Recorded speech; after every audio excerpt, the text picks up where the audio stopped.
All right. The next thing you're going to have to worry about as you start your school year is classroom management. So you want to pay attention to the school culture. You want to make sure you focus on all the things that your administrator told you how to deal with.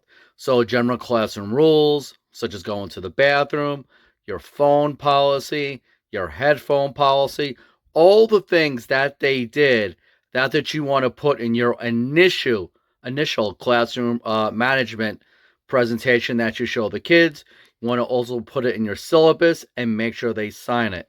Now, you're going to put all those rules. You're going to show them. You're going to explain it. You're going to do it multiple times. But I will tell you, a lot of kids are not going to follow it. They're going to test you, and you have to learn how to follow through. So here's a couple of things that you need to look at in order to make sure your plan is successful. One of the first things you want to look at is how you're operating in your classroom.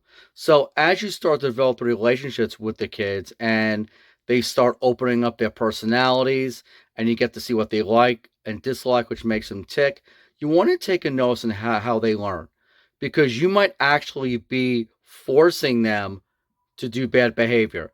Doing things in the classroom that actually gets them upset, or if they have, let's say, an IEP and they have ADHD, you may be doing something to get them excited. You want to really look at how your kids operate. Now, I'm sure you've heard of Howard Gardner's multiple intelligences, how students learn. So, with visual, auditory, reading and writing, where they have more activity. There's a ton of them on the list.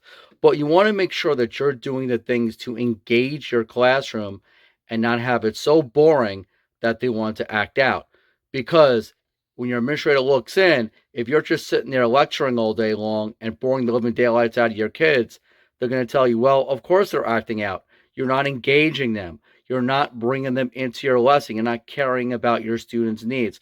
So you want to check yourself before you start going after the students. Make sure you're not the problem. And this takes time.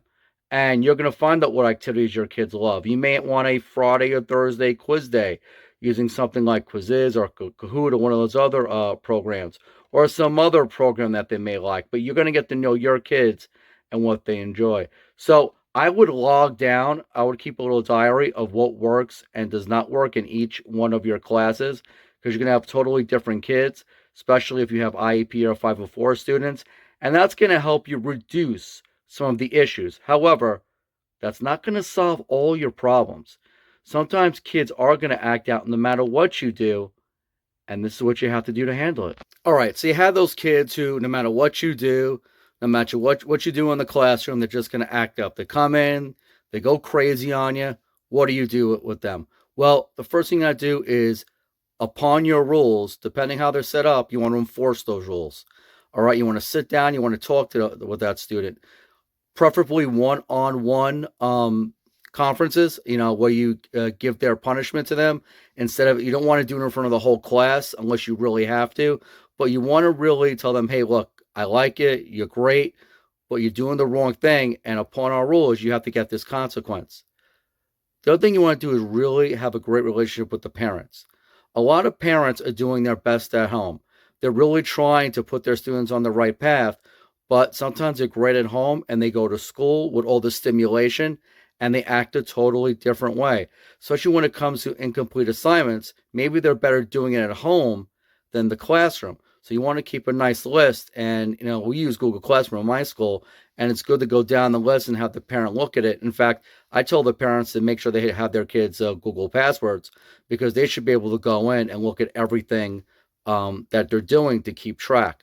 You want to develop that strong relationship with the family so they know you're not just talking to them every time something goes wrong. Like with something I like to do, I make good phone calls home. I tell them their successes, all the great things they're doing, because you don't want when that number comes up from your school to be the dreaded phone call like, oh no, what's going on? What did my kid do today? And you want the kid to know when they talk to your parent, it's not always going to be something bad. Show them that you're celebrating the good moments, as much as, going after them for the bad moments, because it's those good moments that are going to push them forward to act better in your classrooms. And and this takes time.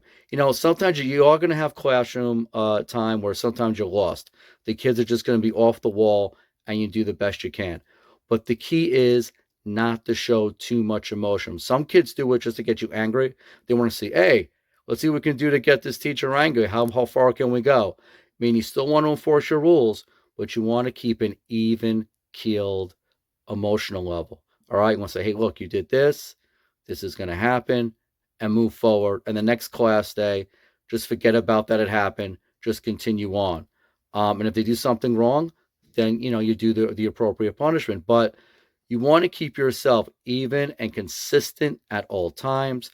Keep building those relationships, and with that, your classroom management should come into place. However, you are going to have to pay your dues. There is going to be that frustration level, and there's going to be days where you're probably going to get a headache. That's part of the teaching process. As much as you're learning as a teacher, they're learning to learn as a student. You will find that students get older, their maturity level goes up, and they do a lot more. If you're teaching younger students, they're going to do a lot of wacky things that younger kids do, a lot of tantrums. You're going to have to deal with that.